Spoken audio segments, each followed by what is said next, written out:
Namaskar. I am on behalf of Bharatiya Itihas Sankalan Samiti, Karimganj district. Welcome you all once again in this weekly session, Facebook Live. And today we have one of the renowned archaeologists, Professor Alok Tripathi with us.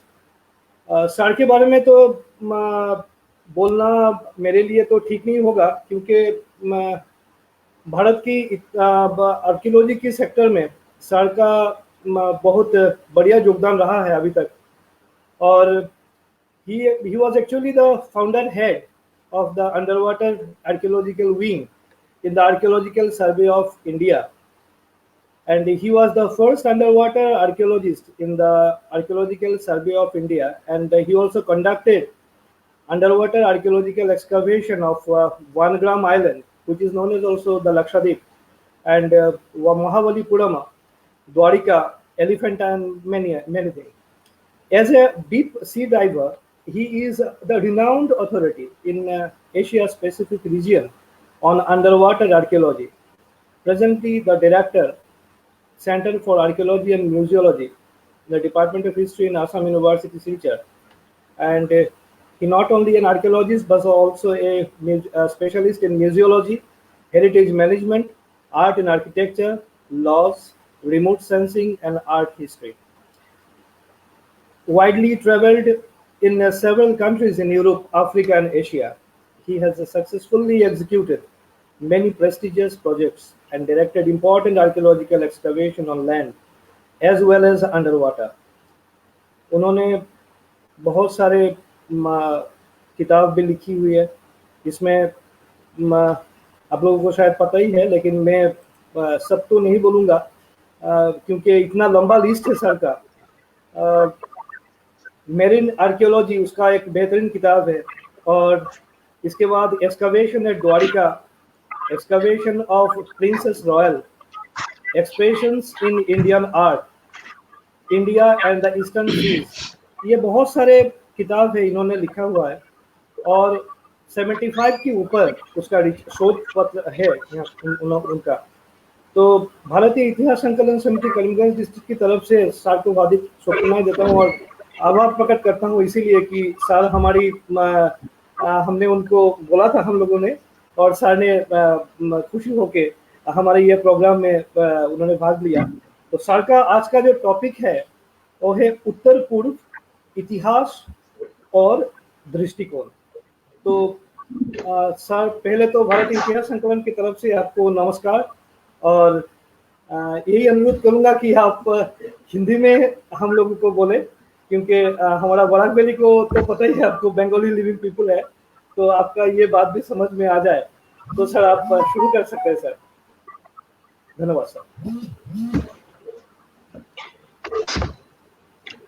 আমরা সবাই এই বিষয়ে একমত হব যে মাতৃভাষায় আলোচ্য বিষয় সব সময় দীর্ঘস্থায়ী ধারণা প্রদান করে. আমি খুবই দুঃখিত এজন্য যে আমি বাংলায় আলোচনা করতে পারদর্শী নয়, তাই আমাকে মার্জনা করবেন. আমি হিন্দিতেই আলোচনা করতে स्वच्छंद बोध करबे. दोस्तों, भाषा का इतिहास में बहुत महत्वपूर्ण स्थान है, और आज हमारे इतिहास में जो विकृतियां आई हैं उसका एक बहुत बड़ा कारण ये है कि हम अपनी भाषा से कट गए हैं और एक दूसरी भाषा में इतिहास को पढ़ने और जानने का प्रयास कर रहे हैं. और इसका परिणाम ये है कि हम न तो इतिहास को समझ पाते हैं और न जो हमारे ग्रंथ हैं उसमें जो लिखा हुआ है उसको सही अर्थों में समझ पाते हैं. इसलिए आज मैं आप लोगों से जो चर्चा करने वाला हूं उसमें 3 मुख्य बिंदु हैं. पहला है इतिहास, उत्तर पूर्व हमारा अपना क्षेत्र जहां हम लोग हैं, और तीसरा दृष्टिकोण और ये तीनों चीजें मिलके एक बहुत महत्वपूर्ण भूमिका अदा करते हैं।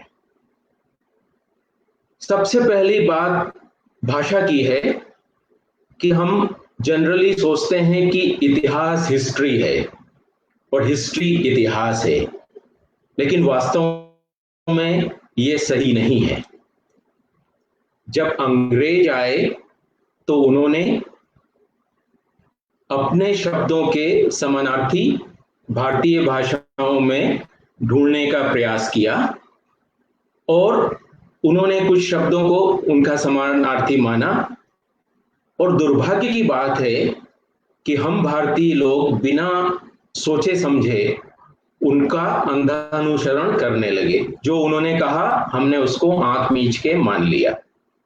हिस्ट्री का एक अपना कॉनोटेशन है।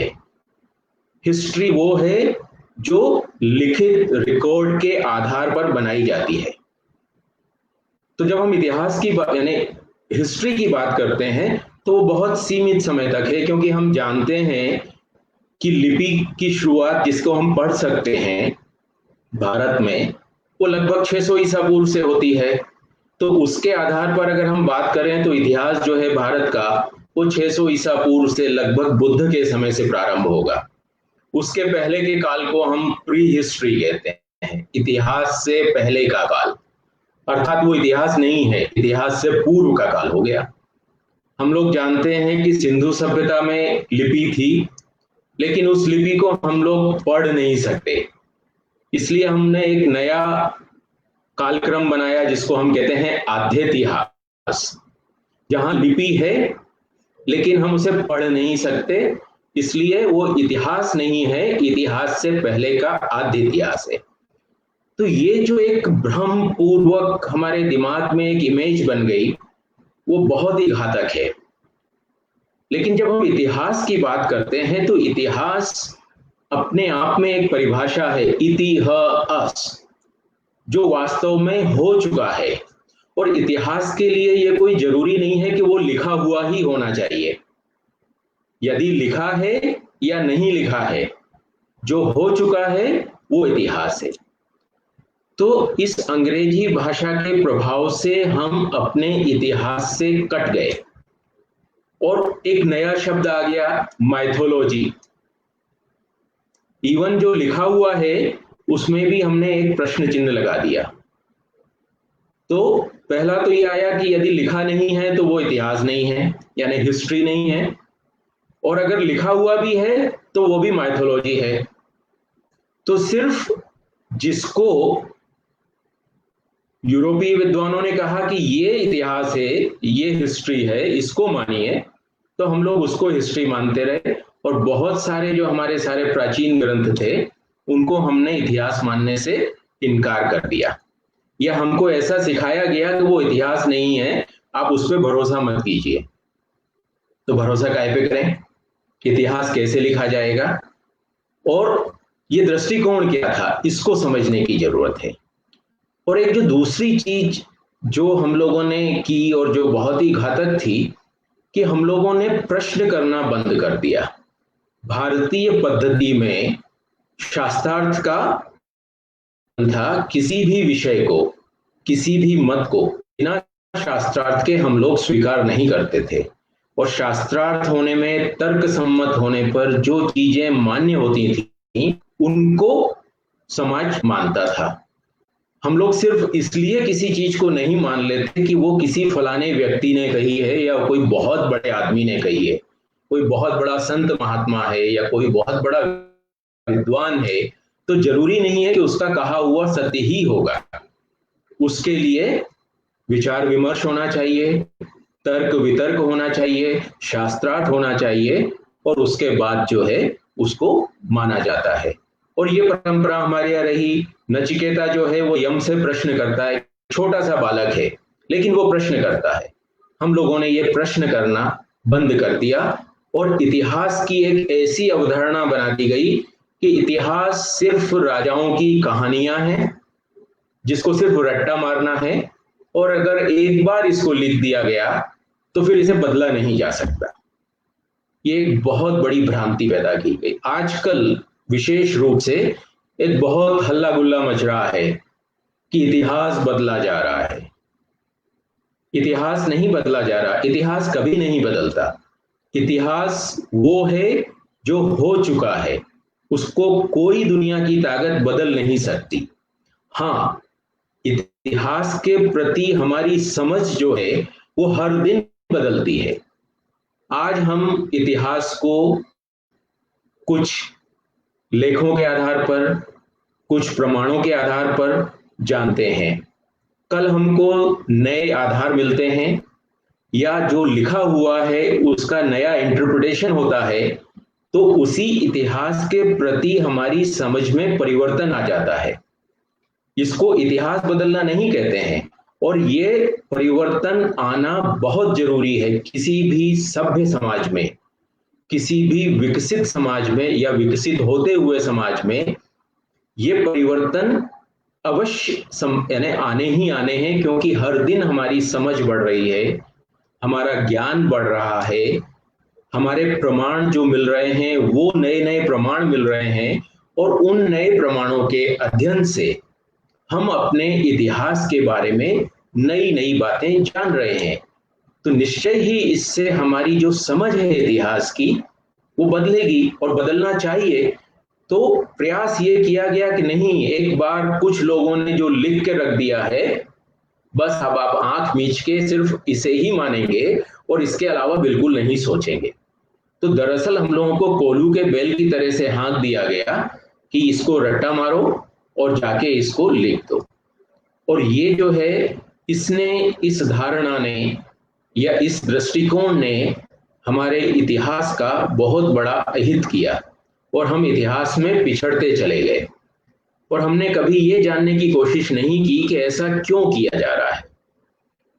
और जब हम उत्तर पूर्व के इतिहास की बात करते हैं तो यहाँ पे और भी बहुत समस्याएं आती हैं।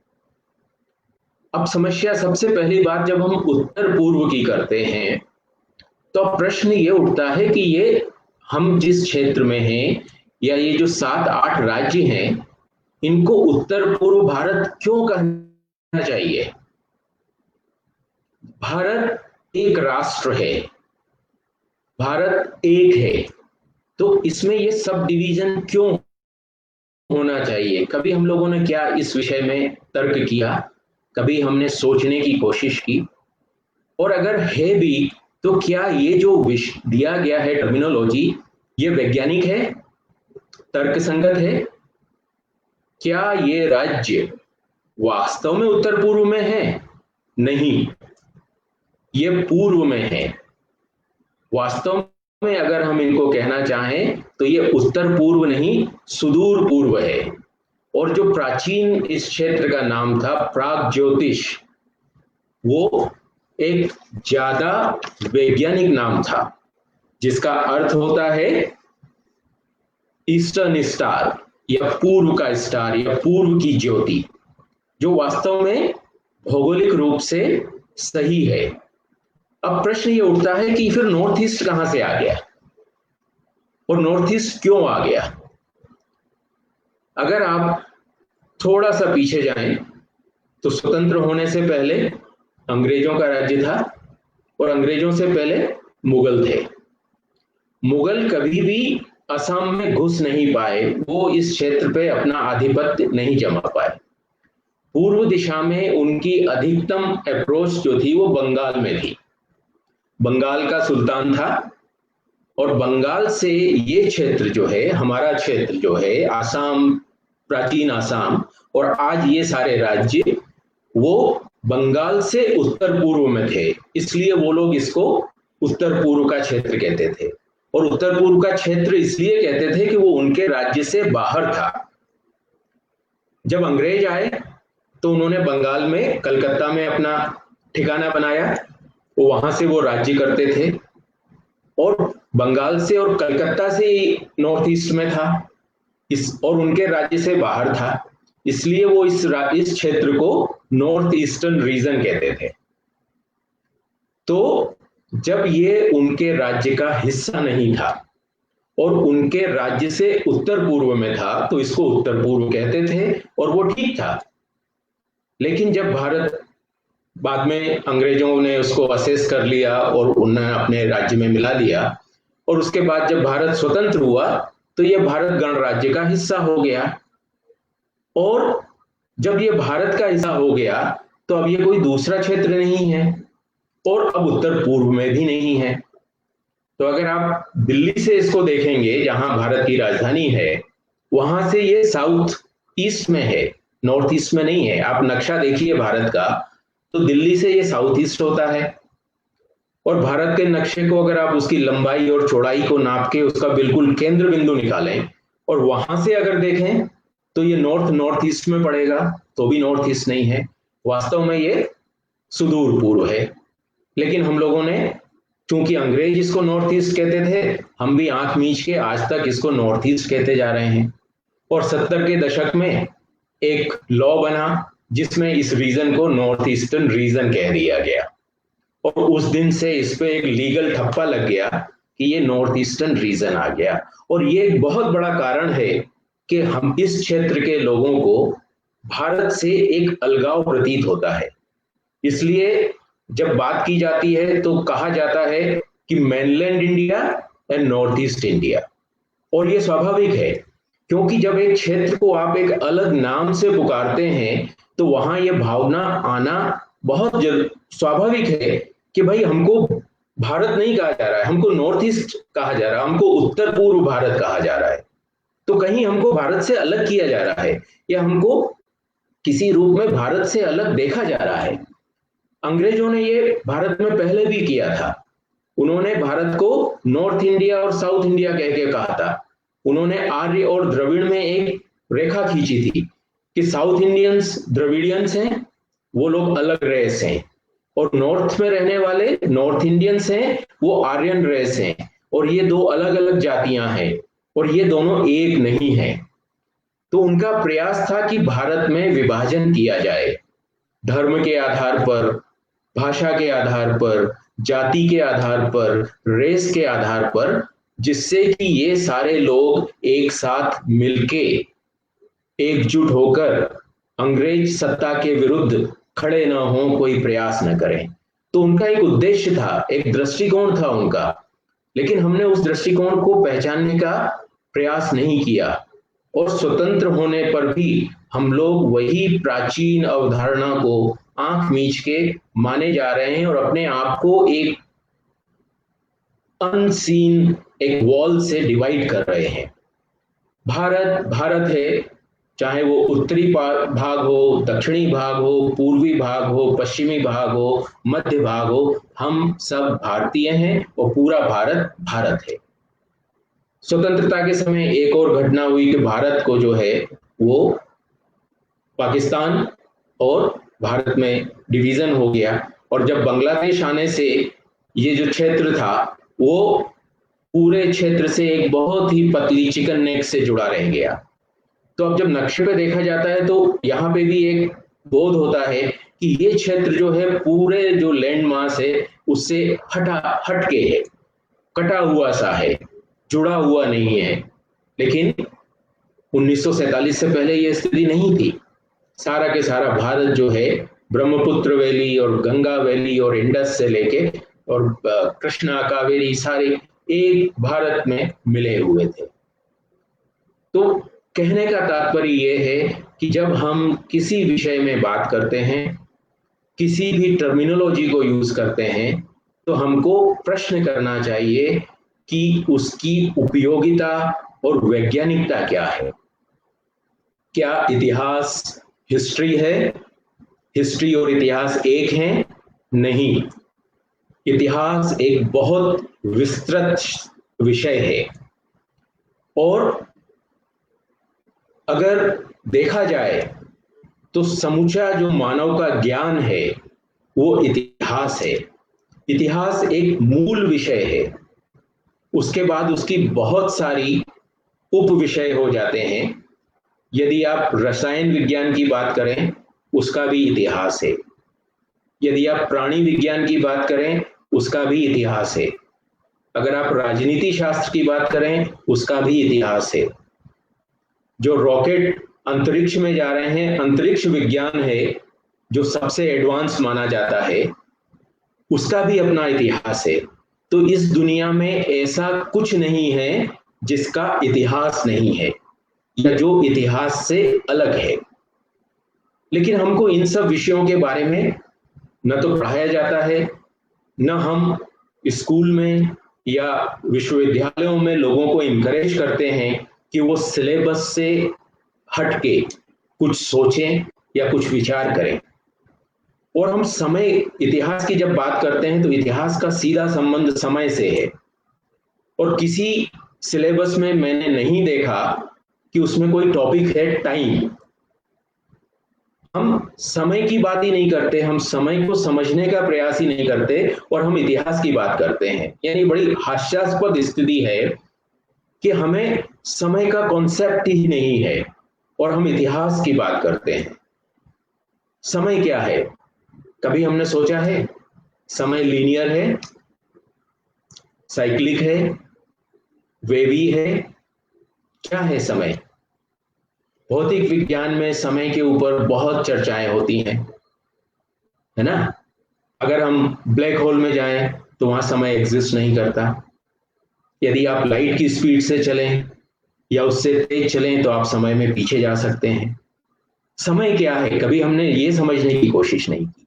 हमने सिर्फ मान लिया कि भूतकाल है, वर्तमान काल है और भविष्य काल है। लेकिन इनका स्वरूप क्या है? कभी हमने सोचने की कोशिश की? भविष्य एग्जिस्ट नहीं करता, वो आएगा, वो एक संभावना है, वो एक कल्पना है, वो एग्जिस्ट नहीं करता है। वर्तमान क्या है? भविष्य और भूत को जो मिलाने का बिंदु है वो वर्तमान है। जब हम वर्तमान कहते हैं तब तक वो भूत हो चुका होता है। और भूतकाल क्या है? वो इतिहास है। तो वास्तव में इस दुनिया में, हमारी सोच में, हमारे ज्ञान में जो कुछ है वो सब इतिहास है। तो इतिहास एक बहुत विस्तृत विषय है, लेकिन एक धारणा बना दी गई कि राजनीतिक इतिहास ही सिर्फ इतिहास है, बाकी सब कुछ और है।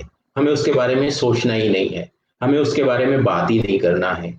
सिर्फ ये किताबों में जो लिख दिया है, कुछ विद्वानों ने लिख दिया है, बस इसको पढ़िए, कुछ तारीखें याद कर लीजिए, कुछ राजाओं के नाम याद कर लीजिए, कुछ वंशों के नाम याद कर लीजिए, उनने कौन से युद्ध किए वो मान लीजिए, कौन जीता कौन हारा, और ये इतिहास पूरा हो गया।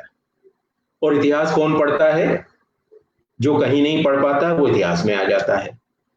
तो ऐसा एक भ्रम बना दिया कि इतिहास जैसे गूढ़ विषय को, इतिहास जैसे महत्वपूर्ण विषय को एक महत्वहीन विषय बना के अपनी विभिन्न दृष्टिकोण से फायदा उठाने के लिए उसको एक विकृत रूप दे दिया गया।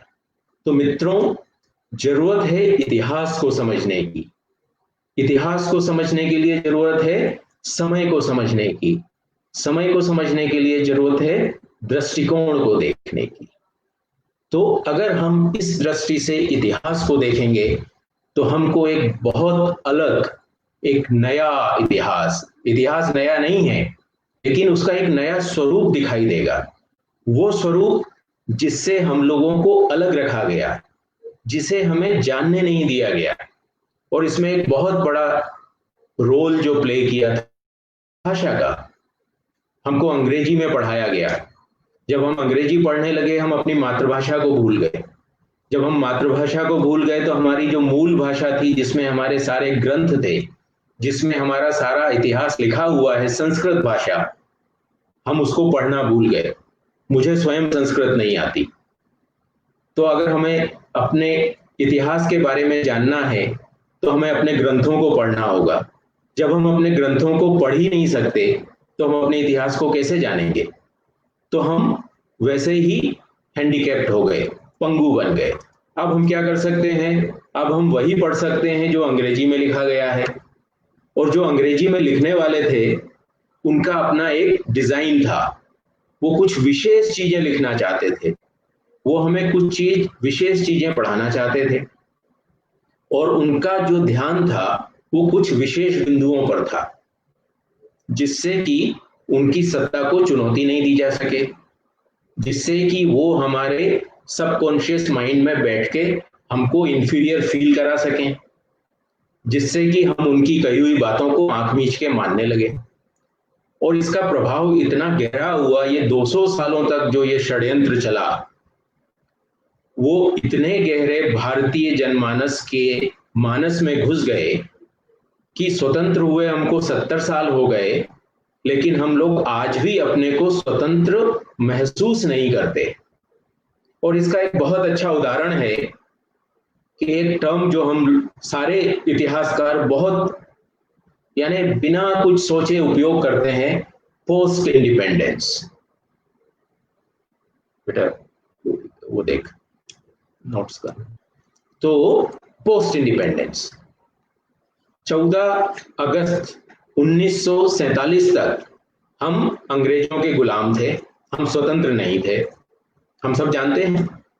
और 15 अगस्त को पोस्ट इंडिपेंडेंस हो गया, यानी भारत में इंडिपेंडेंस आया ही नहीं। पोस्ट इंडिपेंडेंस का अर्थ होता है स्वतंत्रता के बाद। बीच में जो स्वतंत्रता का हमारा काल है वो आया ही नहीं। तो हमारे सबकॉन्शियस माइंड में हर आदमी ने ये मान लिया कि स्वतंत्रता से पहले और स्वतंत्रता के बाद। हम स्वतंत्र कब हुए? तो हमको वो स्वतंत्रता का बोध हुई नहीं। सिंस इंडिपेंडेंस की हमने बात ही नहीं की। अगर कॉलोनियल रूल था तो वहां 3 भाग हैं, आप समझिए। बहुत एक बच्चा भी इस चीज को समझता है, लेकिन हमारे विद्वान इस चीज को नहीं समझते। प्री कॉलोनियल पीरियड था, जब अंग्रेजों के आने से पहले का। फिर अंग्रेज जब आ गए तो कॉलोनियल पीरियड आया, और अंग्रेज जब चले गए तो वो पोस्ट कॉलोनियल हुआ। Before, during and after 3 phase होती हैं किसी भी चीज की, जैसे समय की हैं, पास्ट, प्रेजेंट एंड फ्यूचर। ऐसा नहीं है कि पास्ट एंड फ्यूचर है, बीच में प्रेजेंट है ही नहीं। लेकिन हमारी स्वतंत्रता की जब हम बात करते हैं तो हमने प्रेजेंट को हटा दिया। Before independence and post independence, where is the independence? हमने इसमें दिमाग ही नहीं लगाया। किसी ने कह दिया पोस्ट इंडिपेंडेंस, हम आंख मीच के पोस्ट इंडिपेंडेंस गाए जा रहे हैं, क्योंकि हमने दिमाग का उपयोग करना छोड़ दिया। आजकल आप देख रहे होंगे हर दिन ढेरों सैकड़ों की संख्या में वेबिनार्स हो रहे हैं पोस्ट कोविड। कहां से पोस्ट कोविड आ गया? अभी कोविड चल रहा है, और P capital post, small post dash Covid, इनका अंतर हम नहीं समझते, क्योंकि हम एक उस भाषा में बात कर रहे हैं जिसका हमें ज्ञान नहीं है। ये एक विदेशी भाषा है जो हमारे ऊपर थोपी गई है, और किसी ने कह दिया पोस्ट कोविड, और हर दिन जो है हम पोस्ट कोविड पे वेबिनार्स कर रहे हैं, जिसमें बड़े बड़े विद्वान आते हैं और अपने बड़े बड़े मत देते हैं। लेकिन हम ये देखते ही नहीं है कि हम लिख क्या रहे हैं, हम पढ़ क्या रहे हैं। तो मित्रों, हमारी सोच को कहीं मार दिया गया। आज जरूरत है कि हमारी अपनी एक स्वतंत्र सोच हो। हम प्रमाणों को, लिखे हुए ग्रंथों को, लिखी हुई चीजों को, और विदेशियों के लिखी हुई चीजों को भी हम स्वतंत्र रूप से पहले उसका अन्वेषण करें, जाने कि वो वास्तव में क्या है, और उसके बाद फिर हम उसको स्वीकार करें या अस्वीकार करें। हम ये नहीं कहते कि विदेशियों ने जो लिखा वो सब गलत था, हमको उसको नहीं मानना चाहिए। नहीं, अगर उन्होंने सत्य लिखा है तो हमें उसको मानना चाहिए। लेकिन अगर उन्होंने किसी गलत सोच के कारण गलत चीज लिखी है तो हमको उसको मानना नहीं चाहिए। तो ये हमको चाहिए कि हम सबसे पहले ये देखें कि जो लिखा जा रहा है, जो पढ़ा जा रहा है, जो कहा जा रहा है, वो कितना सत्य है और हम उसमें कितना काम कर सकते हैं। अब हम बात अगर करते हैं उत्तर पूर्व के इतिहास की, तो उत्तर पूर्व के इतिहास में कई समस्याएं हैं। एक, ग्रंथों का अभाव। दूसरा है, जब हम इतिहास, जैसे कि पहले कहा कि जब हम लिखित सोर्स के आधार पर इतिहास लिखने की, अब जानने की बात करते हैं, तो हमारे पास बहुत सीमित सोर्स हैं, क्योंकि मानव का इतिहास जो है वो मिलियंस ऑफ ईयर्स ओल्ड है, और उसमें जो लिखित सोर्स हैं वो इवन 0.01% पीरियड को, काल को भी रिप्रेजेंट नहीं करते हैं। तो जो 99.999% जो इतिहास का भाग है, उसके लिए हमारे पास पुरातत्व एक विधा है जो हमको मटेरियल एविडेंस देती है। लेकिन जब हम उत्तर पूर्व में पुरातत्व की बात करते हैं तो हमारे पास बहुत बड़ी एक समस्या आती है कि यहाँ पे पुरातात्विक प्रमाणों का बहुत अभाव है। उसका कारण है कि जिस प्रकार की वस्तुएं यहाँ उपयोग की गई, प्राकृतिक रूप से ये क्षेत्र बहुत धनी है, यहाँ पे बांस और लकड़ी की बहुतायत है, और बहुत प्राचीन काल से जो यहाँ के आदि मानव यानी जो यहाँ के वासी थे, उन लोगों ने इस प्राकृतिक संपदा का उपयोग किया, और यहाँ पे पानी, बारिश बहुत होती है, ह्यूमिड एनवायरनमेंट है, और दूसरा ये है कि लोग जो हैं वो पूरे उत्तर पूर्व में बिखरे हुए रहे। उन्होंने बड़े बड़े शहर बना के, बड़े बड़े, और एक जगह पे सैकड़ों या हजारों सालों तक उन्होंने अपना निवास नहीं बनाया। वो प्रकृति के साथ रहे, और प्रकृति के साथ एक स्थान से दूसरे स्थान पर वो मूव होते रहे।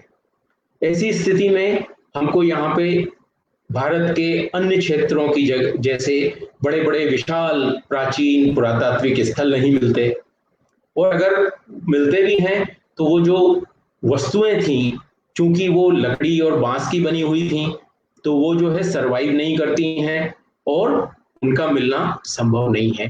तो ऐसी स्थिति में पुरातात्विक प्रमाणों का एक बहुत बड़ा अभाव है। इसका मतलब ये नहीं है कि लोग यहाँ नहीं थे, यहाँ सभ्यता उन्नत नहीं थी, यहाँ के लोग बहुत अच्छी तरह से नहीं रहते थे।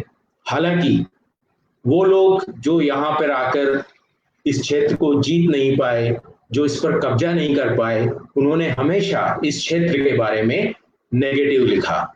उन्होंने इसके बारे में इसकी तारीफ नहीं की, इसका विस्तृत वर्णन नहीं दिया। हिंदी में कहावत है, अंगूर नहीं मिले तो खट्टे हैं। तो मुगल यहाँ नहीं आ पाए, तो उन्होंने इसका लिखा कि यहाँ के लोग बड़े जंगली हैं, वो बिल्कुल सिर से पांव तक नंगे रहते हैं, वो सभ्य नहीं है, वो लड़ाकू हैं, वो कुछ भी खा लेते हैं, जंगलों में रहते हैं, उनकी कोई सभ्यता नहीं है, यहाँ पे ईंटों के, पत्थर के बड़े बड़े मकान नहीं है, वो लोग बांस के बने हुए या घास के बने हुए, लकड़ी के बने हुए घरों में रहते हैं।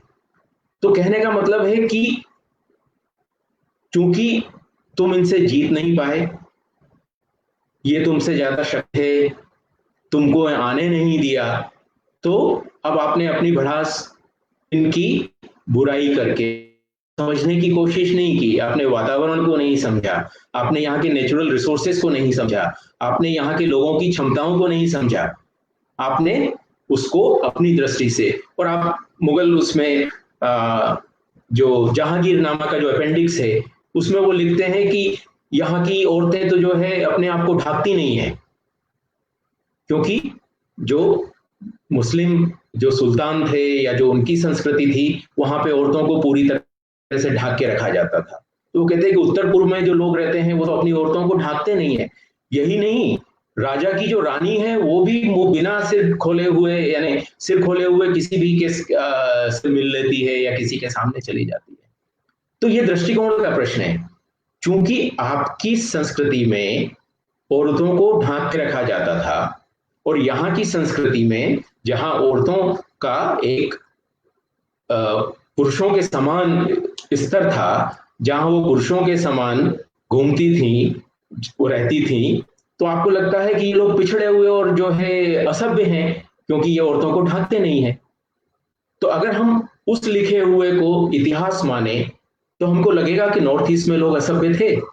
लेकिन अगर हम उसको देखें तो हमको लगेगा कि यहाँ की औरतें जो हैं पुरुषों के समान सुदृढ़ थीं, उनका वही स्थान था समाज में, और जैसे पुरुषों का स्थान था, और आज भी उत्तर पूर्व में महिलाओं की स्थिति देश के अन्य कई भागों में महिलाओं की स्थिति से बहुत अच्छी है, क्योंकि उनको जो है एक बराबरी का दर्जा दिया जाता है।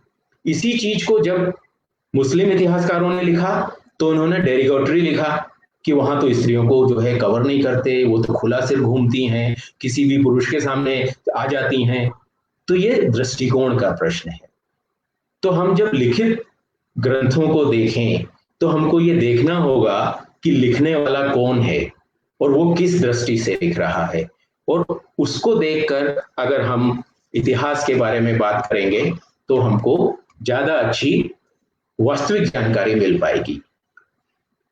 आसाम, वास्तव में जो पूरा नॉर्थ ईस्ट है वो पहले आसाम था, प्राचीन आसाम कह लीजिए। आसाम में अहोम राज्य रहा, 600 साल तक उन्होंने एक छत्र राज्य किया। किसी बाहरी शक्ति को उन्होंने इस पूरी ब्रह्मपुत्र वैली में नहीं आने दिया, जो कि असम के लिए गर्व की बात है। लेकिन जब इतिहास की बात होती है तो हमको ये मानना पड़ेगा कि असम का जो इतिहास है या नॉर्थ ईस्ट का जो इतिहास है वो मोर और लेस अहोम इतिहास तक बहुत ज्यादा सीमित हो गया, और जो ये मध्यकाल से लेके अंग्रेजों के आने तक का जो काल रहा, इसके बारे में बहुत अच्छा काम हुआ, अच्छे काम हुए, उसके बहुत सारे सोर्सेज अवेलेबल हैं।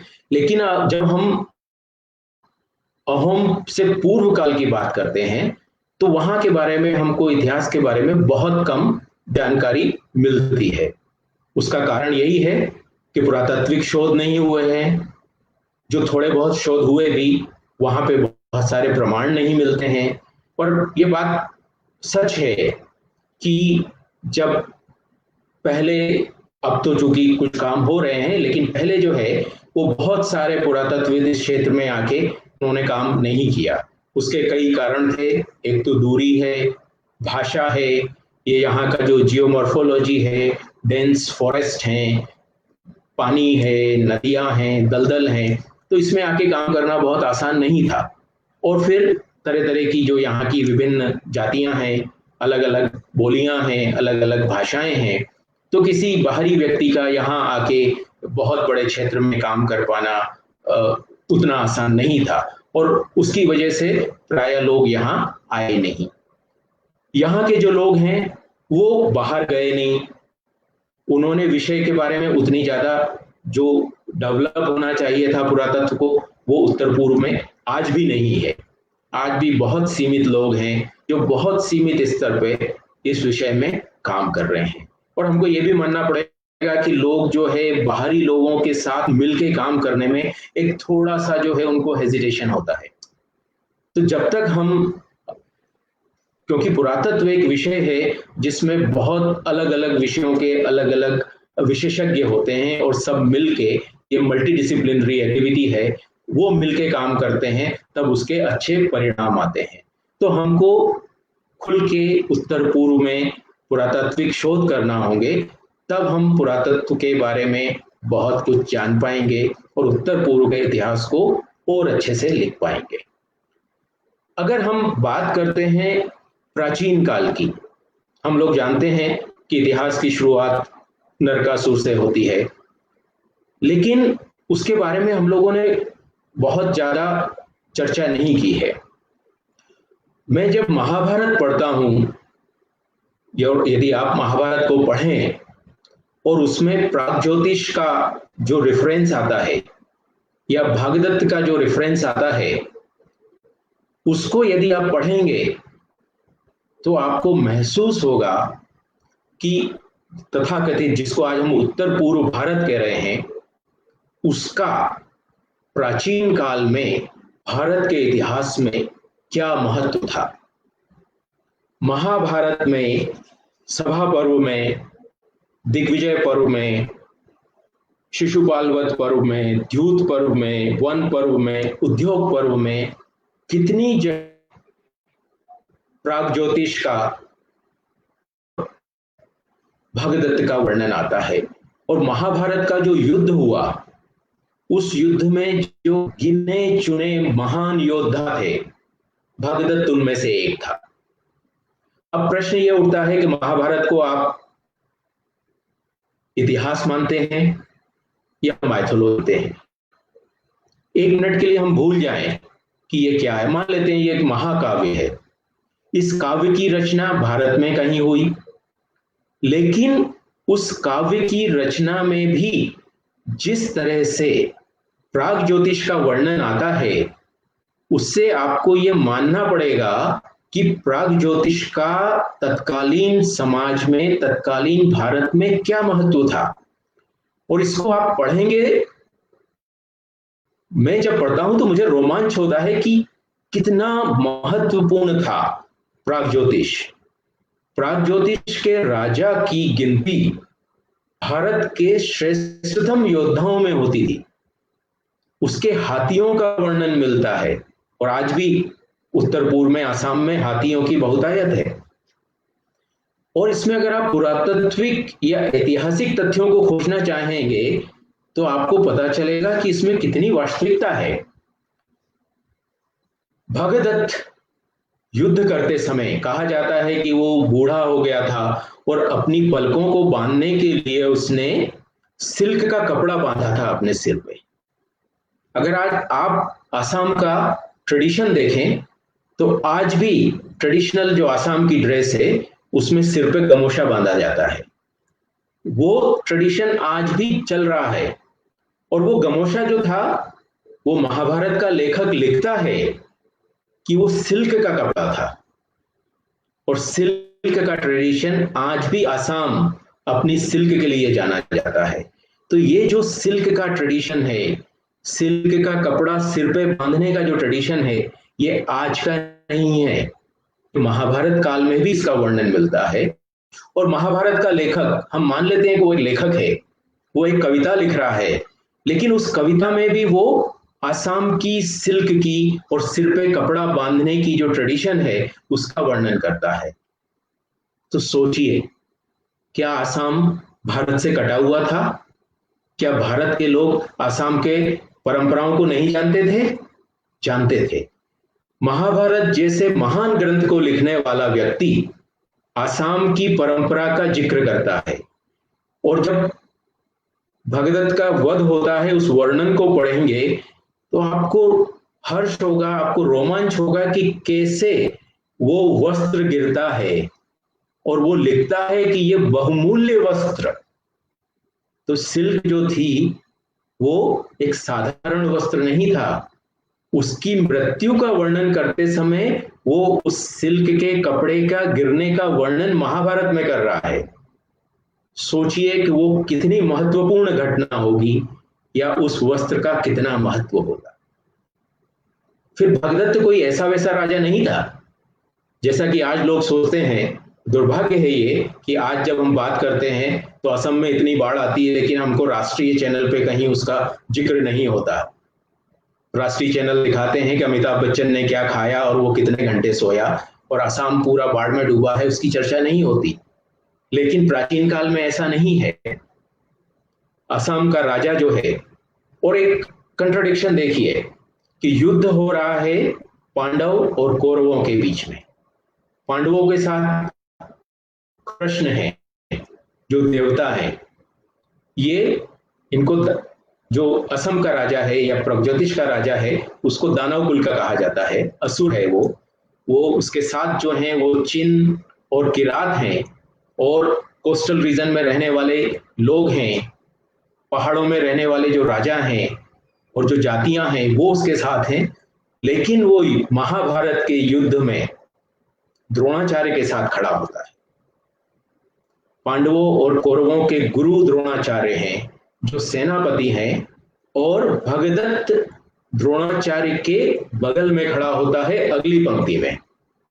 तो आप सोच सकते हैं कि भारत की राजनीति में प्रागज्योतिष के राजा का स्थान क्या था। उसका नाम जो है वो महाभारत के जो महायोद्धा हैं उसके साथ आता है।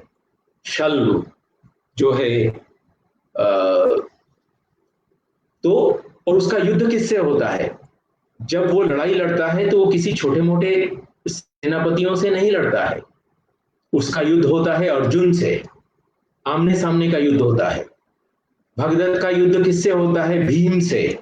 भीम भगदत्त को तीर मारता है, भगदत्त भीम को तीर मारता है, वो उसको भाला मारता है, दोनों में लड़ाई होती है। और जब भगदत्त को पांडव घेर रहे होते हैं तो कौरव सेना के जो महारथी होते हैं वो भगदत्त को बचाने के लिए आते हैं। तो अगर आप महाभारत को पढ़ें और महाभारत में प्रागज्योतिष और भगदत्त के रेफरेंसेस को देखें तो आपको स्पष्ट हो जाएगा कि प्रागज्योतिष कोई छोटा मोटा राज्य नहीं था, कोई एक कोने में या कोई नॉर्थ ईस्ट में या ईस्ट में कोई ऐसा केंद्र नहीं था जिसका कि भारत से संबंध नहीं था। जितना वर्णन प्रागज्योतिष का आता है उतना और कई सारे राज्यों को नहीं आता है। विराट से उसका युद्ध होता है, अर्जुन से उसका युद्ध होता है और वो अर्जुन को मार सकता था यदि कृष्ण बीच में नहीं आते। तो भगदत्त के हमले से अर्जुन को बचाने के लिए किसी और को नहीं, कृष्ण को बीच में आना पड़ा। तो आप सोचिए कि वो कितना शक्तिशाली राजा था कि जिससे सिर्फ भगवान विष्णु और जो पूरी महाभारत के नायक हैं कृष्ण, जो अर्जुन के सारथी थे, सिर्फ वो ही बीच में आके अर्जुन को बचा पाए। यदि कृष्ण नहीं होते तो अर्जुन को भगदत्त से कोई नहीं बचा सकता था। तो उसकी सेना, उसका रणकौशल, उसका ज्ञान, इसके बारे में उसके बराबर भारत भर में कोई दूसरा व्यक्ति नहीं था। इतना महत्वपूर्ण व्यक्ति था। तो सिर्फ सिल्क की बात नहीं होती है। जब बात होती है कि वो ट्रिब्यूट्स लेके क्या आता है तो उसमें हवा के समान वेगवान घोड़े हैं। और एक बहुत अच्छी बात वो कहता है, वो तलवारें लेके आते हैं ट्रिब्यूट में, जिसकी मूठ जो है वो हाथी दांत की बनी हुई है। और आज हम देखें तो समूचे उत्तर पूर्व में आज भी दाव का प्रचलन है, जो एज्ड वेपन है, जिसकी वजह से कोई भी बाहर का आदमी, चाहे वो अंग्रेज थे, चाहे वो मुगल थे, वो कभी आसाम में घुस नहीं पाए। क्योंकि जो दाव है, चाहे जो हेड हंटिंग ट्रेडिशन रहा है, उसमें भी वो जाके शत्रु का सिर काट के ले आते थे। तो ये जो वेपन था उत्तर पूर्व का, वो इतना प्रभावी था कि उसको जो है वो एज ए ट्रिब्यूट पांडवों के राजा युधिष्ठिर को ट्रिब्यूट देते हैं। और उसकी मूठ हाथी दांत की बनी हुई है, क्योंकि हाथियों की बहुतायत है। और उसके ऊपर जो है वो ज्वेल्स लगे हुए हैं। तो अगर हम इसको भूल जाएं कि वो कविता है, अगर हम उसमें से इतिहास के कणों को देखें, हम प्रमाणों को देखें, तो हमको पता चलता है कि वो कितने सटीक हैं। वहां पे कल्पनाएं नहीं हैं, बल्कि वो वास्तविकताएं हैं। क्योंकि और भगदत्त जो था उसका अपना हाथी था, और उसके हाथी के बारे में कई बार पूरा लिखा हुआ, और उसका हाथी पांडवों की सेना को इस तरह से रौंदता था जैसे कि एक झील में घुस के कोई कमल के जो उसके डालियां होती हैं उनको रोक देता है। तो कितना शक्तिशाली राजा था कि वो सेना को जो है रौंदता चला जाता था। और उसका विशेषण क्या वो लिखता है कि जब भगदत्त युद्ध करता है तो यम के लोक में जनसंख्या बढ़ जाती है। यानी इतने लोग मारे जाते हैं कि यमलोक में, यम के पास सैकड़ों हजारों लोग पहुंच रहे हैं, वहां की पॉपुलेशन बढ़ रही है। तो कितनी विकराल शक्ति थी प्रागज्योतिष के राजा की और प्रागज्योतिष की सेना की। तो मैं सिर्फ एक उदाहरण दे रहा हूं, मैं बहुत इतिहास के विस्तार में नहीं जा रहा हूं, लेकिन हम लोगों ने इस काल को और प्राचीन काल के उत्तर पूर्व के इतिहास के बारे में बहुत सीरियसली अभी अध्ययन नहीं किया है। अगर हम करेंगे तो हम पाएंगे कि उत्तर पूर्व, सो कॉल्ड उत्तर पूर्व, मैं इसको सो कॉल्ड उत्तर पूर्व कहता हूं, ये जो क्षेत्र है हमारा सुदूर पूर्व, या जिसको प्रागज्योतिष का वैज्ञानिक नाम है, तो ये जो क्षेत्र है इसके प्राचीन इतिहास का अगर अध्ययन करें तो आप पाएंगे कि भारत के इतिहास में इसका जो महत्व है वो किसी अन्य क्षेत्र, किसी अन्य राज्य से कम नहीं है।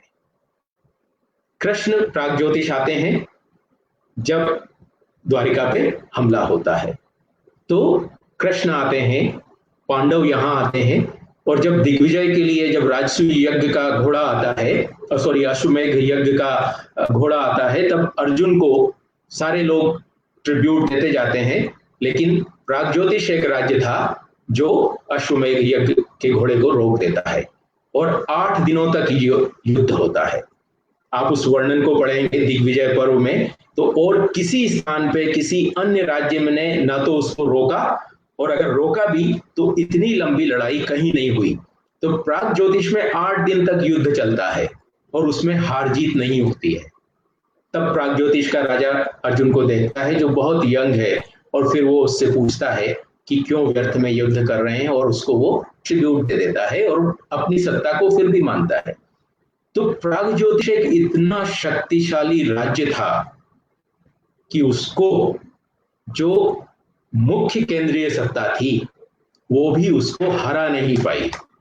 और महाभारत जैसे युद्ध में जहां सारे देशों के, सारे राज्यों के राजा आते हैं, वहां प्रागज्योतिष का राजा जो है वो सबसे आगे वाली पंक्ति में खड़ा होके सबसे शक्तिशाली सेना का जो है वो नेतृत्व करता है, और वो भी धोखे से मारा जाता है। उसकी जो कथा आती है कि अर्जुन तीर चला के उसके सिर पे जो कपड़ा बंधा था उसको काट देता है, और वो कपड़ा गिरने से एक क्षण के लिए उसे दिखाई नहीं देता, और इस बीच में जो है वो एक दूसरा चंद्राकार अपना आयुध चलाता है और जिससे उसका वध हो जाता है। तो इतना शक्तिशाली राजा था, इतना शक्तिशाली राज्य था जो कहीं कटा हुआ नहीं था, जहां कोई अलगाव नहीं था, उसकी मुख्य भूमिका थी। तो जब हम द्वारिका की बात कर रहे हैं, द्वारिकाधीश जो है कृष्ण, वो जो है प्रागज्योतिष आते हैं एक्सट्रीम वेस्ट से, जो एक्सट्रीम वेस्ट कैपिटल है वहां का राजा जो है वो एक्सट्रीम ईस्ट में जो कैपिटल है वहां आता है। तो ईस्ट और वेस्ट के बीच में बहुत, यानी जिसे कहा जाए कि रेगुलर एक्सचेंज था, लोग जानते थे, आते जाते थे, उनके संबंध थे, व्यापारिक संबंध थे। यही नहीं, पुरातात्विक रूप से भी जो हड़प्पा कालीन एक स्थल पे जो उत्खनन हुआ, वहां एक बीट के अंदर एक सिल्क का धागा मिला, और जब उसका एनालिसिस किया गया तो वो सिल्क की जो वैरायटी है वो उसी प्रकार की है जैसी नॉर्थ ईस्ट में होती है। तो ये नॉर्थ ईस्ट से वेस्ट का संबंध महाभारत काल ही नहीं, महाभारत काल को हम लोग 1500 ईसा पूर्व का मानते हैं, लेकिन हड़प्पा सभ्यता के समय जो कि लगभग 5500 साल पुरानी है, उस समय भी हमको वो प्रमाण मिलते हैं, लेकिन हम लोगों ने उस स्तर पर जाके अभी उन प्रमाणों की व्याख्या नहीं की है। तो अगर हम डिटेल में देखेंगे, और अगर आप नागास के जो ऑर्नामेंट देखेंगे, हालांकि इस बीच में हमें कोई प्रमाण नहीं मिल रहा और एज एन आर्कियोलॉजिस्ट मैं उनका सीधा संबंध नहीं जोड़ सकता, लेकिन अगर आप नागा ऑर्नामेंट्स और हड़प्पन ऑर्नामेंट्स को देखें तो उनके बीच में जो समानता है उस पर आप भरोसा नहीं कर पाएंगे। अगर आप नागा कार्नेलियन बीट्स को ले जाके कहीं उत्तर पश्चिम में किसी हड़प्पन साइट पे डाल दें तो कोई पुरातत्वविद ये नहीं कह सकता कि ये Harappan long barrel shape bead नहीं है, इतना साम्य है उनके बीच। अब प्रश्न ये उठता है कि ये दोनों एक जैसे कैसे हो गए, क्योंकि हमने इन दोनों के बीच में जो लिंक है उसको तलाशने का प्रयास नहीं किया, क्योंकि सो कॉल्ड मेनलैंड के आर्कियोलॉजिस्ट उत्तर पूर्व में नहीं आए और उत्तर पूर्व के आर्कियोलॉजिस्ट ने कभी इन प्रमाणों को खोजने और मिलाने का प्रयास नहीं किया। लेकिन अगर हम ऐसा करेंगे तो हम पाएंगे कि ये समूचा भारतवर्ष का हर क्षेत्र बहुत प्राचीन या प्राचीनतम काल से एक दूसरे से बहुत अच्छे तरह से संबंधित रहा है। व्यापारिक संबंध, राजनीतिक संबंध, इकोनॉमी, ट्रेड एंड कॉमर्स, और उनके इवन वैवाहिक संबंध, हर रूप से उनमें ये चलता रहा। लेकिन ये ऐतिहासिक घटनाएं या बीच के कुछ पीरियड्स ऐसे हुए जिसकी वजह से एक ऐसी भावना उत्पन्न हुई कि ये आपस में कटे हुए थे। लेकिन हमने उन तथ्यों का विश्लेषण करने का प्रयास नहीं किया, हमने उनकी गहराई में जाने का प्रयास नहीं किया, और हम लोग मानते गए कि ये जो लोग आए थे यूरोप से, हम सब लोग जंगली थे, उन्होंने आके हमको सभ्य बनाया, वो हमको अंग्रेजी का पाठ पढ़ा गए और वो जो लिख के गए वो सब सत्य है और हम उसको आंख मीच के मानते जाए। मैं इस विषय में एक उदाहरण देना चाहूंगा। मैं उस व्यक्ति का नाम नहीं लूंगा, लेकिन अंग्रेजों ने क्या लिखा और कैसे लिखा, इसको समझने के लिए मैं एक उदाहरण देना चाहता हूं। इस पे मैं अभी काम कर रहा हूं। एक अंग्रेज मेजर जो सेना में काम करता था, वो मध्य प्रदेश में जाता है, कम से कम 30 स्तूपों को खोदता है और उसमें बुद्ध के जो डिसाइपल्स थे, उनके जो रिमेन्स थे, उनको खोद के निकालता है, आपस में बांटता है और इंग्लैंड ले जाता है। ये कुछ नहीं है, सीधी सीधी भारतीय धरोहर की लूट है। तो वो पूरे जो प्राचीन अवशेष हैं भारत में, उनको लूटता है। लेकिन कुछ समय बाद एक बहुत बड़े जो अंग्रेज विद्वान हैं, वो लिखते हैं कि इस व्यक्ति ने बहुत ही सिस्टमेटिक पुरातात्विक कार्य किए और अवशेषों को निकाला। जेम्स फर्गुसन जैसा आदमी, जिसने भारत की कला और स्थापत्य के ऊपर बहुत ही प्रशंसनीय कार्य किया है, वो लिखता है कि भाई इस व्यक्ति ने, ये बहुत महान व्यक्ति है, इसने बिना इन अवशेषों को, बिना स्मारकों को कोई नुकसान पहुंचाए हुए वहां से उत्खनन करके ये जो अवशेष थे इनका उद्धार किया।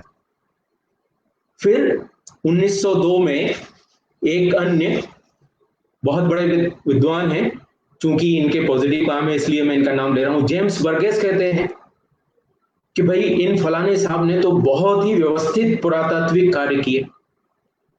और जब फर्ग्यूसन और जेम्स बर्गेस ने लिखा कि भाई फलाने साहब ने बहुत अच्छा पुरातात्विक काम किया, तो किसी भारतीय की हिम्मत कहाँ होती कि वो ये कह पाता कि नहीं भैया वो तो जो है गड्ढे खोद के वहां से अवशेष निकाल रहा था। तो उसके बाद से हर भारतीय और भारतीय पुरातत्व सर्वेक्षण का हर अधिकारी आज तक ये कहता चला आ रहा है कि फलाने साहब ने बहुत अच्छा काम किया था और उन्होंने जो है हमको सिखाया कि पुरातत्व कैसे किया जाता है। तो ये एक उदाहरण है कि एक आदमी आता है, खोद के अवशेषों को निकालता है, उनको लूट के इंग्लैंड ले जाता है, और फिर कई अंग्रेज विद्वान लिखते हैं कि इसने बहुत ही व्यवस्थित पुरातात्विक काम किया, और हम उसको मान के, हम भारत के पुरातत्वविद, हम भारत के इतिहासकार, हम उसका महिमा मंडन करने लग जाते हैं और आंख मीच के हम आज तक कहे जा रहे हैं कि फलाने साहब ने बहुत ही अच्छा व्यवस्थित भारत में काम किया और उन्होंने हमको पुरातत्व सिखाया। ये वास्तविकता है, ये दृष्टिकोण की बात है। तो मित्रों, मेरा जो प्रश्न था, जो मेरी चर्चा का विषय था, किसी विषय की तिथियां देना, अवशेषों के फोटो दिखाना, ये नहीं है। मेरा था कि इतिहास जो लिखा है, जो आप पढ़ रहे हैं, वो क्या वास्तव में वैसा ही है, ये जानने का प्रयास करें। लिखने वाला कौन है इससे कोई फर्क नहीं पड़ता। मेरे ऊपर आप बिल्कुल भरोसा मत कीजिए। मैं प्रोफेसर हूं एक यूनिवर्सिटी में, इसका मतलब ये नहीं है कि मैं जो कहूंगा वो सच होगा। यदि आपको वो सच नहीं लगता तो आप उसको नकार दीजिए बिल्कुल कि ये जो कह रहे हैं इसमें कोई तथ्य नहीं है। तो पढ़ने से पहले, लिखने से पहले ये देखिए कि वो किस आधार पे लिखा जा रहा है, उसको लिखने वाले का दृष्टिकोण क्या है, वो क्या सोच के और किस भावना से, किस उद्देश्य से लिख रहा है। और जब तक आप ये नहीं देखेंगे, आप इतिहास के साथ जो है वो न्याय नहीं कर पाएंगे। एक घटना है जैसे हमारे देश की है, 1947 में भारत का विभाजन हुआ। हमारे लिए वो बहुत दुखदायी घटना है, बहुत कष्टपूर्ण है, क्योंकि हम उसे भारतीय दृष्टिकोण से देख रहे हैं। लेकिन पाकिस्तानी से पूछिए, उसके लिए वो बहुत महान घटना थी, उनको उनका अपना एक देश मिला। तो पाकिस्तानी दृष्टिकोण से भारत का विभाजन एक बहुत महान चीज है, बहुत अच्छी घटना है, लेकिन भारतीय दृष्टिकोण से वो एक बहुत दुखद घटना है। तो एक घटना का, किसी भी ऐतिहासिक घटना के अलग अलग दृष्टिकोण हो सकते हैं। हमारा दृष्टिकोण से वो अच्छी हो सकती है, उनके दृष्टिकोण से वो बुरी हो सकती है। तो हमको ये देखना है कि वो किस दृष्टिकोण से, और हम भारतीयों को अपना इतिहास भारतीय दृष्टि से देखना है। हम अंग्रेजों की दृष्टि से देखेंगे तो हम भारत का इतिहास नहीं देख पाएंगे।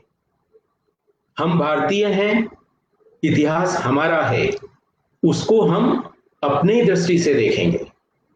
अंग्रेजों के लिए जनरल डायर जो है एक बहुत अच्छा आदमी हो सकता है कि उसने भारत के जो स्वतंत्रता संग्राम सेनानी थे उनको दबाने के लिए, अंग्रेजों के राज्य को बनाए रखने के लिए उसने एक काम किया। लेकिन हमारे लिए वो एक क्रूर व्यक्ति था, उसने अमानवीय कार्य किया था।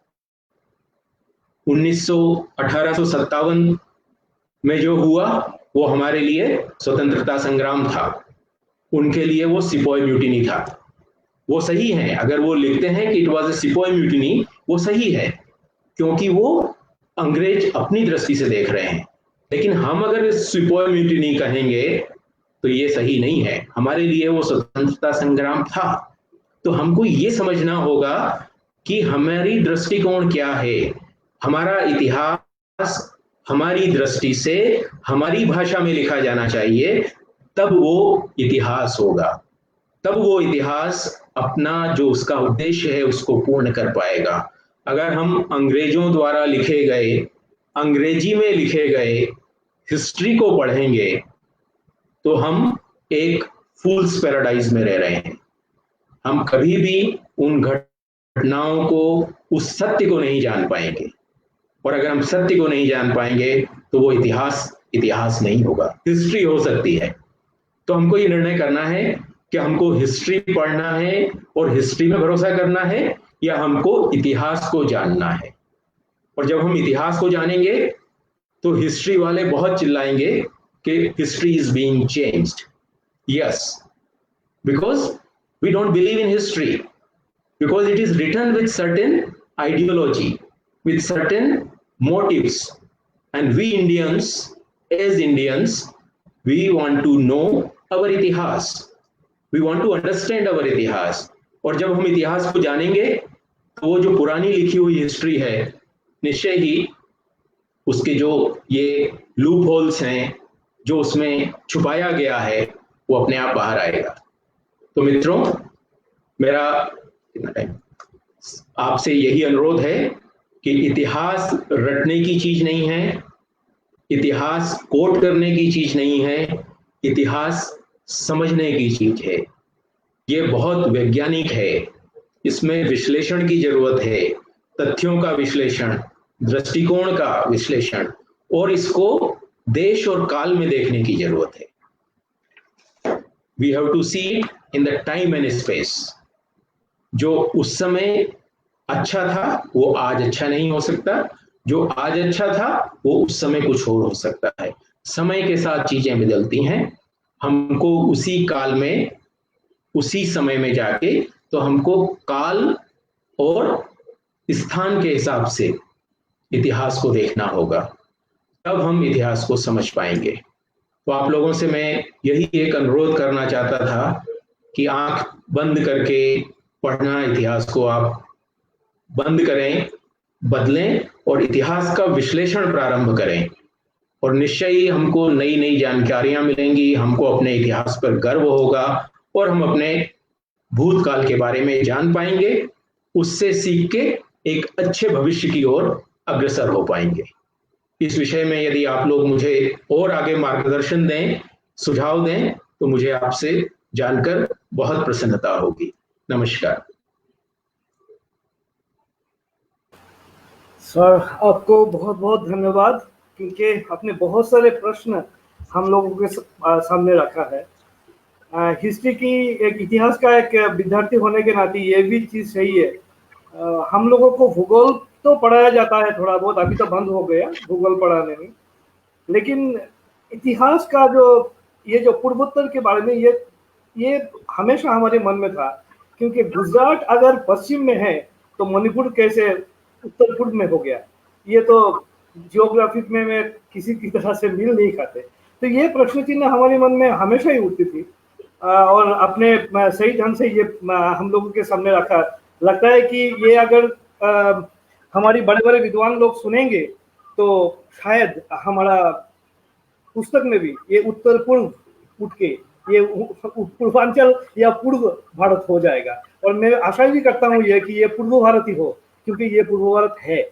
और दूसरी बात सर, आप जो बहुत सारे बेसिक अपने क्वेश्चन अपने खड़ा किया है सामने, क्योंकि दृष्टिकोण के बारे में आपने बोला, ये दृष्टिकोण के लिए ही हमारा भारतीय इतिहास संकलन योजना और इसके साथ हमारा जो समिति ये काम कर रहा है, आपको भी पता है, क्योंकि हम लोगों को इतिहास को भारत की दृष्टिकोण से देखना चाहिए, क्योंकि ये कॉलोनियल हिस्टोग्राफर या मार्क्सवादी कोई हिस्टोग्राफर होने से नहीं होगा, क्योंकि ये लोग अपनी दृष्टिकोण से लिखते हैं, ये भारत के दृष्टिकोण नहीं होते। तो सर, बहुत सारे प्रश्न आपने उठाया, इसके लिए आपको धन्यवाद, और बहुत ज्ञान हमारा वर्धन हुआ और बहुत सारे चीज हमने जाना, और इसी तरह आप हमको मार्गदर्शन करते रहिए। हमारी समिति की तरफ से आपको नमस्कार, और आशा करता हूं कि भविष्य में भी आप हमारे साथ जुड़े रहेंगे। तो धन्यवाद सर आपको, भारतीय इतिहास संकलन समिति करीमगंज डिस्ट्रिक्ट की तरफ से नमस्कार। ये विप्लव देव का एक प्रश्न है जो उसका कमेंट से मैं उसका उत्तर देना चाहूंगा। विप्लव देव ने लिखा है, the history of north east hardly gets any mention in NCERT textbook. That's right thing, and I want to tell this thing, I wanted to tell this. You remember I gave example of Bhagadath, the king of Pragjyotish. Don't make complaint that why history of Northeast India is not being referred in the main history. I told you, because we could not produce our history so forcefully. That is the reason. If Bhagadatta, a king of Pragjyotish, can stand by the side of Dronacharya in Mahabharata war, how it happened? Because he was a powerful king. He could show the world that he is so powerful. So he got the central place. If we produce the history of Northeast India in a real sense, then no person, forget about NCERT or ICHR, anybody, the whole world will refer the history of Northeast India if we write history of Northeast India properly. We will have to work hard for that. हम लोग complain करते हैं कि वो हमारी इतिहास नहीं लिख रहे, लेकिन हम ये नहीं देखते कि हमें जो अपना इतिहास लिखना चाहिए था या जो हमें इतिहास में खोजें करनी चाहिए थी, अभी तक हम वो नहीं कर पाए हैं। एज एन आर्कियोलॉजिस्ट मैं कहता हूं कि आप मुझे बताएं नॉर्थ ईस्ट की एक आर्कियोलॉजिकल साइट जहां पे बहुत व्यवस्थित रूप से एक्सकवेशन हुआ है। हम बात करते हैं अंबारी को लेके, वही एक बान साइट है। 40 साल से अंबारी खोदी जा रही है, लेकिन आज तक हम उसके ग्राउंड लेवल तक नहीं पहुंच पाए हैं। जिसने भी खोजा मेडिवल पीरियड के लेवल्स खोदते जा रहे हैं, नीचे पानी आ जाता है। ये कहा जाता है पानी आना बहुत सामान्य बात है, क्योंकि हमारे यहाँ वाटर लेवल ऊंचा है। जब टाइटैनिक की खोज हो सकती है समुद्र के अंदर, सैकड़ों डूबे हुए जहाजों की खोज हो सकती है, तो अंबारी में 5 मीटर पानी के नीचे क्या खुदाई नहीं हो सकती? हो सकती है, लेकिन हम लोगों ने सिर्फ पानी आ गया खुदाई रोक दी। तो हमने अंबारी का पूरा इतिहास आज तक जाना ही नहीं। 40 साल से हमने खोदा, लेकिन हम 7th सेंचुरी तक के लेवल को, या अभी जो आप क्लेम करते हैं 2nd सेंचुरी पे ले जाके रोक दिया। हमने उत्तर पूर्व में, या जो हमारा प्रागज्योतिष क्षेत्र है, जो हमारा सुदूर पूर्व है, हमने वहां की क्रोनोलॉजी को बनाने का बहुत सीरियस प्रयास ही नहीं किया। ये हमको मानना होगा तो जब तक हम अपना इतिहास पूरा वैज्ञानिक रूप से प्रमाणों के आधार पर नहीं लिखेंगे, तो वो एनसीईआरटी में, आईसीएचआर के पब्लिकेशन में, आर्कियोलॉजिकल सर्वे ऑफ इंडिया के पब्लिकेशन में या पूरे विदेशों के पब्लिकेशन में कैसे जाएगा? हमको अपने से प्रश्न करना है। अगर हम अपना इतिहास लिखेंगे, दुनिया दौड़ी दौड़ी आएगी। जैसे कि कौरव इंद्रप्रस्थ से भगदत्त को लेने आए थे और उसकी सेना को लेके गए थे क्योंकि उन्हें युद्ध लड़ना था। तो अगर हम अपने आप को अगर भगदत्त बना लें तो दिल्ली से लोग दौड़ के आएंगे हमारे पास और हमको लेके जाएंगे। ये मेरा उत्तर है। हर इतिहास के विद्यार्थी को कोशिश करनी चाहिए कि वो अपने आप को भगदत्त बनाए। हमारा रोल मॉडल होना चाहिए भगदत्त, जिसको लेने के लिए लोग दुनिया भर से आए और उसको लेके जाएं कि भाई तुम ही हमको बचा सकते हो, तुम ही हमको जिता सकते हो। हमको वो बनना है। I think it answer your question. Thank you sir. और ठीक है sir, if there is any question I'll be happy to reply. Sir, somebody has given another Yeah, question, please. sir. I think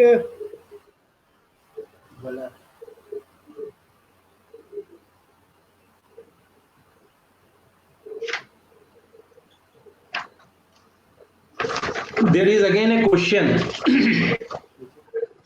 There is a question. Dhruva Daula, would you kindly throw some light on the process of Aryanization of Kamrup Raj? Now, this very Aryanization is Mecca sitting in a broil. What is Aryanization? I don't know. I don't know anything like Aryanization. I don't know anything like Arya as a race. That was again, it was the British who created a myth of Aryan invasion. And despite so many discoveries, so many material evidence, even if somebody talk about Aryanization, I can only laugh on it. There is nothing like Aryanization. And what is ization? This is again because we are using a language and trying to coin our own words. Hinduization, Aryanization, is it industrialization? So what are these terms? That is what I said about the post-independence. When anybody use a term, we should understand what this term means. Is there any Christianization? Is there Islamization? See, these are the terms which has been purposely created. Okay. So the Macaulay which is sitting in our mind in 1947, British have gone, but Macaulay is still sitting here. We have to take him out. Okay. I find very funny, people say Hinduism, even Hindu says Hinduism. Is Hindu dharma an ism? Do you believe? Buddhism, Jainism, Sikhism, it's not a ism. We have a dharma. You can call them, आप उन्हें धर्म बुलाइए, आप उन्हें पंथ बुलाइए, जो आप बुलाना चाहें, बट क्या वो इज्म है? इज्म क्या होते हैं? क्या हम जानते हैं कि इज्म को किस सेंस में यूज किया जाता है? इज्म का होता है टेररिज्म, जो कि उत्तर पूर्व में काफी कुछ था अभी, है ना? फासिज्म, कम्युनलिज्म, ये सब इज्म है। आप धर्मों को इज्म बना देते हैं और हम लोग उसको बहुत गर्व से कहते हैं।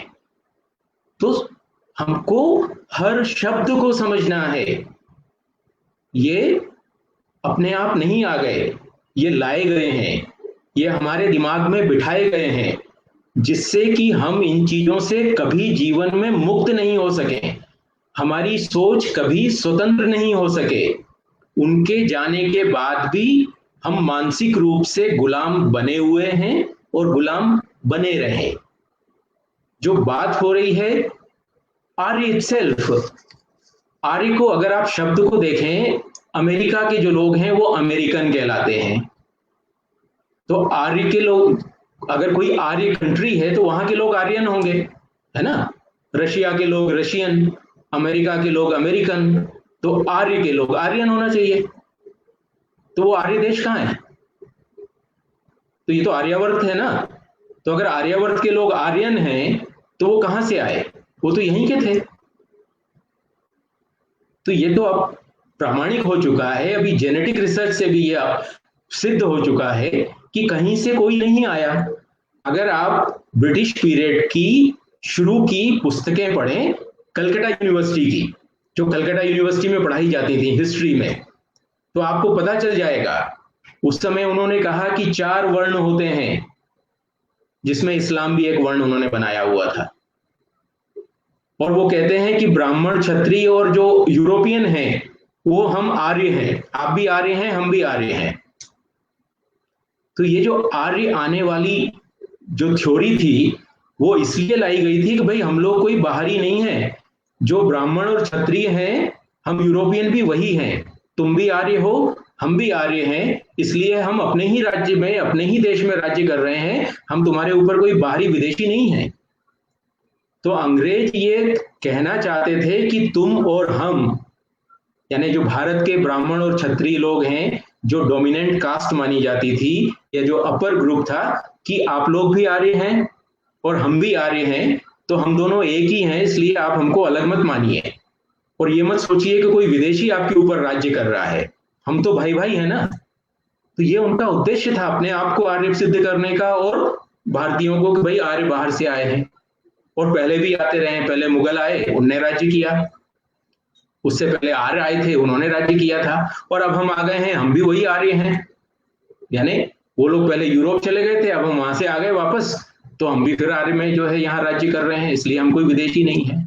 तो ये आर्यन थ्योरी तो अपने आप में एक यानी ऑब्सोल्यूट थ्योरी है, लेकिन दुर्भाग्य से आज भी कम से कम 80-90% इतिहासकार लोग जो है वो आर्यन इन्वेजन की बात करते हैं और आर्यनाइजेशन की बात करते हैं, जो कि इस देश का बहुत बड़ा दुर्भाग्य है।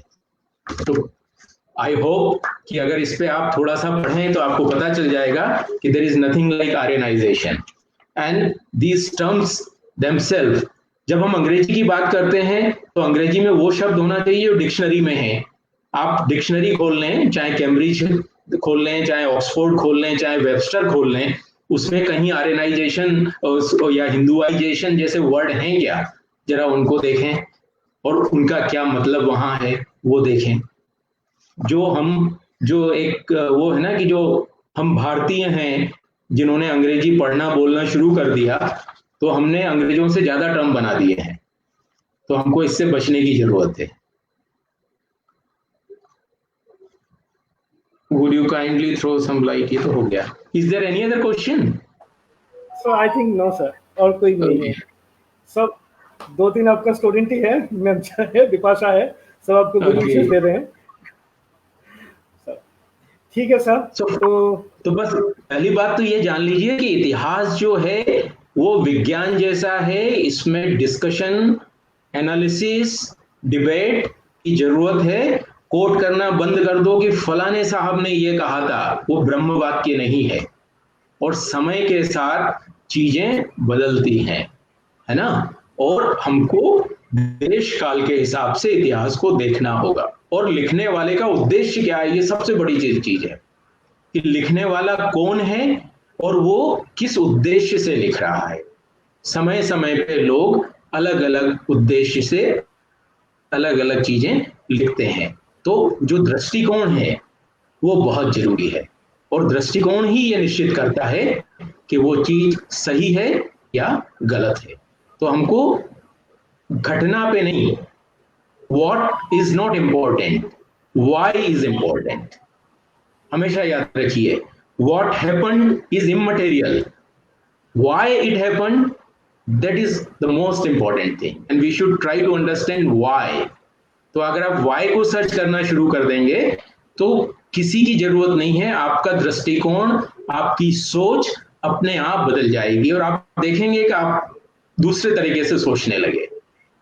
तो स्टार्ट सर्चिंग व्हाई, ये क्यों हुआ, बस इसको सोच अगर ढूंढने लगे तो सब कुछ अच्छा अच्छा होगा और आपको सत्य का ज्ञान होगा। धन्यवाद। नमस्कार सर आपको। और আপনারা যারা শুনছিলেন আমাদের কথা, স্যারের কথা, সবাইকে ধন্যবাদ। ভারতীয় ইতিহাস সংকলন সমিতি করিমগঞ্জ ডিস্ট্রিক্টের তরফ থেকে আবার পরবর্তী নেক্সট সানডেতে আমরা আবার মিলিত হব আর নতুন আরেকজনকে নিয়ে, নতুন একটা বিষয়কে নিয়ে। পরবর্তী যে রোববারে উনি যিনি থাকবেন তিনি হচ্ছেন ডক্টর MP জৈন, মহাবীর প্রসাদ জৈন। উনি আমাদের ভারতীয় ইতিহাস সংকলন যোজনা, অখিল ভারতীয় ইতিহাস সংকলন যোজনার লেখক প্রমুখ। তো আপনারা নেক্সট সানডেতে আপনারা আমাদের সঙ্গে থাকবেন। এই বলে আমি আমার বক্তব্য শেষ করছি। নমস্কার। ভারত মাতা কি জয়।